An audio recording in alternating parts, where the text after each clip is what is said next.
It's all about the books that I read for the last 40 years. And today I have my special guest. He is the author of the upcoming book Hydrogen Transfer as the Key to Wellness, no other than Mr. Robert Hill. Welcome to Book 101, Mr. Robert, and can you Oh, please good. I introduce more like your yourself? background music. Does it Yes. stay? Do we have it all for the whole interview? No, it's just only my intro. It's it's certain things are elemental, and I think if we keep them that way, we're in a better position. And I think that's what the book is going to teach us when I'm done. I'm pretty sure of it actually, um, mainly because the thing that um, animates all life is the mitochondria. So we think of ourselves as these complex beings with tissues, and so you have eye tissue, you have heart tissue, you have brain tissue, you have liver tissue, you have tissue, and so the brain gets seduced into thinking that we are basically a collective of cells. Well, it turns out that each cell, and you have 37.1 trillion of them, thinks of itself as its own organism. And what is fascinating about that is that the mitochondria that regulate all the activity in the cell, the elemental forces by which food is turned into energy and reactive species are eliminated, and the immune system is allowed to function to clean up any aberrant deviation in the cell structure, the DNA or the RNA. the Every single healthcare professional is taught that the mitochondria is where it's at. It's the elemental force by which all of life is sustained, and that means the carbon, the oxygen, and the hydrogen that make it up. Well, what we discovered was that when we maintain the potential energy of plants, the hydrogen electrons that they use to protect themselves internally can be used to activate the mitochondria at every single cell in your being. So instead of basically relying on the liver to tell the brain what is therapeutic and what's not, no, we basically go right at cellular health at the most elemental way you can, regulating mitochondria who somehow have become dysfunctional. They're going crazy. There's activity in there. When they need to be paired and steady, they're like this. And that creates acid, and that creates reactive oxygen species. It creates a bunch of bad stuff. And what we now are able to do, and what science, I think, and nature are going to allow us to do, is to bring people back to the botanical medicines that I think nature and the intelligent design of nature intended in the first place. And So, that's my, Mr. yeah. Yeah, so Mr. Robert, how does hydrogen function as an antioxidant in the human body? That's a great question. It's essentially what happens is there's a group of atoms, they call it the carboxylic group. And all it is a chain. If you really want to think of it as almost a straight line, but a carbon, two oxygen, and a hydrogen, but they are at an exterior position. So some of these compounds, like they call it the mother molecule, CBGA, it essentially takes the carbon, the oxygen, and the hydrogen, and when you put it on your skin or put it under your tongue, or believe it or not, in a suppository, the hydrogen recognizes its counterpart in the mitochondria of wherever the inflammation is, regardless of what kind it is. So it could be a cancerous tumor, it could be acne, it could be just basically a burn or a dog bite. It doesn't really matter, because what the hydrogen will do is it'll donate its electron to its counterpart embedded in the mitochondria, and the two bond. And when they bind, a lot of good things happen. The body basically has the enzymatic and hormonal ability to heal itself. And so that part of the thing I'm so inspired by is a lot of this goes back to the book of Genesis. with this notion that if we obey the laws of God, in other words, we don't question why the apple is the apple, Yes. we can get the benefit. But when we play God, when we just decide, we're going to have a single molecule. So have you ever noticed those commercials? They're warning you, yeah, this might help you in this way, but it's probably going to kill 10% of you. But we're just claiming it. Well, that's because we are a complex organism where you've got trillions and trillions and trillions of transactions going on every single nanosecond. That's, you think of yourself as, or I think of myself as homeostasis, right? Yes. But our cells don't. And I think that's the fundamental discovery that we think is revolutionary, is that we're going to be able to show literally empirically how these hydrogen electrons transfer at the mitochondria and what the therapeutic reaction is. We already know anecdotally that we've got cancer patients where we're wiping out tumors and melanomas and acne and herpes. So we're basically going after afflictions that I think have plagued us too long because we haven't been sensitive enough to the nature of the life of the cell. And this is a fun fact that the mitochondria, they move around, right? But they have no connective tissue with the surface proteins on the other side of that membrane. None, zero. And yet they communicate like a SIM card in a cell phone. And I think, and so like, for example, epilepsy, autism, dementia of any kind, these are all neurological deficits because the electron transfers are not being readily communicated, and therefore the cell dies or mutates or simply is like half alive and half dead. And that's what I think is so key to this whole thing, is we can do this using plants that we already know are therapeutic, but we have not slowed the, shall we say, the processes them down so that we maintain their energy fields. So, Mr. Robert, how does molecular hydrogen contribute to reducing oxidative stress? I think it's an enzymatic sequencing that we haven't measured it, but I think what happens is when they activate their counterparts, the brain now is going to literally secrete and hormones, basically the same set of hormones and amino acids that we always have. We come out of the womb and this is all natural, and then it becomes less natural as we get older. And then it becomes downright impossible as we get old, because the cell is now built up cellular memory, and it is now oxidative stress wise. But once it's dealing with something, it never forgets. So, and I don't care what you're talking about, whether it's a virus or a cut, there's cellular memory. And so what we think happens when we introduce these compounds is we reverse the imbalances that are embedded in that cellular memory. So in other words, we cleanse the cell in a way that it rejuvenates its ability to essentially go back to its original programming, if you want to think of it that way. Because most of what we're talking about is electrical in nature. It's not physical in the sense of an enzyme or an amino acid even, but it's the electrical signals that have to be sent in a certain sequence and order in order for the cell to thrive and for it to subdivide. That's funny thing about our cells is when the new cell is, so you got a cell and it's going to divide it into two, right? And then it's going to die. Well, the new cell sends an electrical impulse asking for all of the information the living cell or the old cell has. And what our stuff does is it facilitates that new cell's ability to communicate. Tell me what you got. Tell me what your RNA is. Tell me what your DNA is. Tell me where you've had problems. Where have you had too much acid? Blah, blah, blah, blah, blah.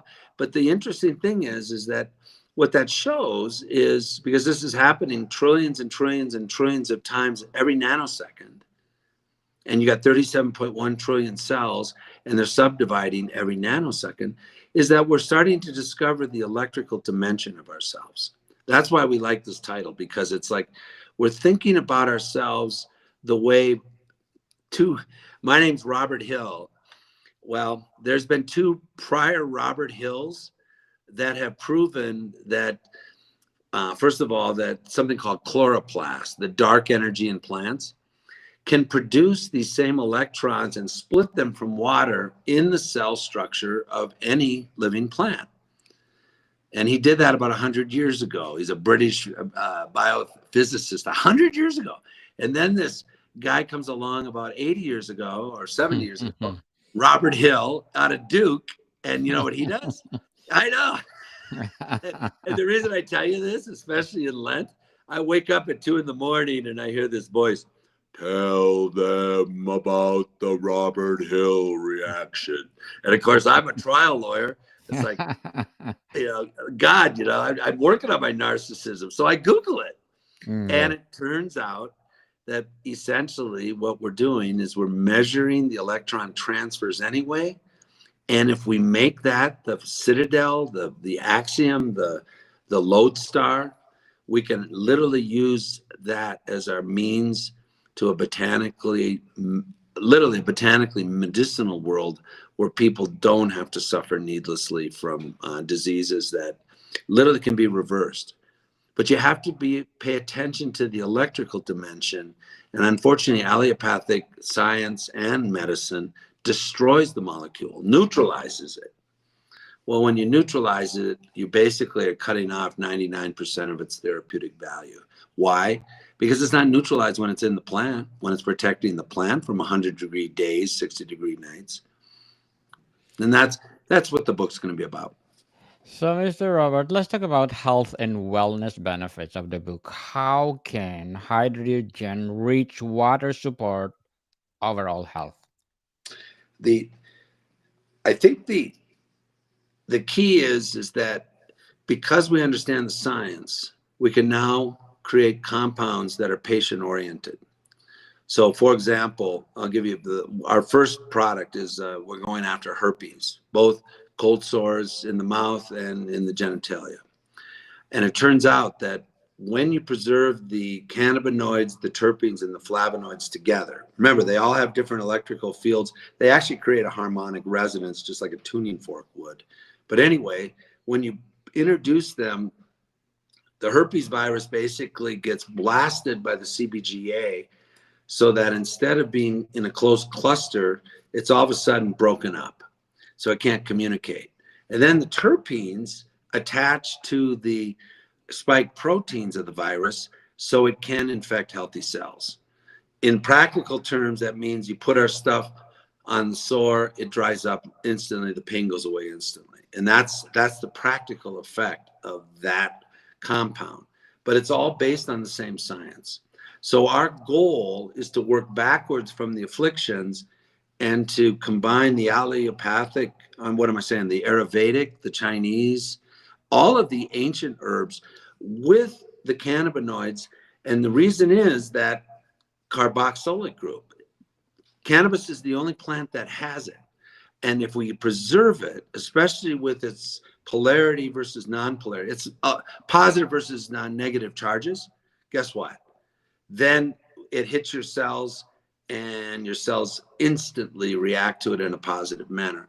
So the way we're going to do the health and wellness is we're going to basically formulate compounds that combined all of the ancient botanicals with the cannabinoids and the terpenes and the flavonoids and our extracts. Because the way I like to think of it is you can have all the greatest blueberries, raspberries, kiwi, you name it, ashwagandha, I don't care. You just put it all in a blender. Oh boy, I'm gonna have the best smoothie. I'm gonna get up today. I'm gonna feel really great. But if you don't plug that thing in, you got nothing. We're the plug-in, because the cells won't react unless they see something therapeutic, and we are that. And so we get the thing energized, and then the rest of the Ayurvedic medicines and the mushrooms. So for example, our Rasen here, if you take it under the tongue, might as well do this for your audience. I know you won't get high, but anyway, bottom line is it'll go right to the brain and it recoats the myelin sheath.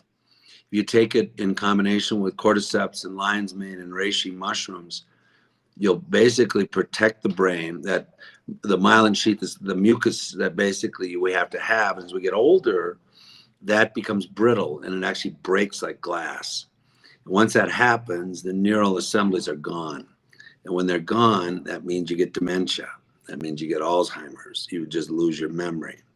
And it is part of the aging process because sedentary lifestyles, poor diet, just the stress of living, period, in a technologically oriented society. We don't really have a balance to that yet. And we don't really understand what it's doing to us yet. So what this stuff is meant to do, and I think will do, is reintroduce the homeostasis that we're not getting now.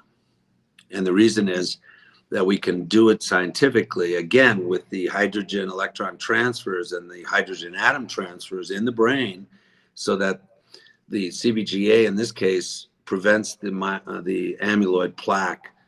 It eliminates it on the one hand and tries to prevent it on the other.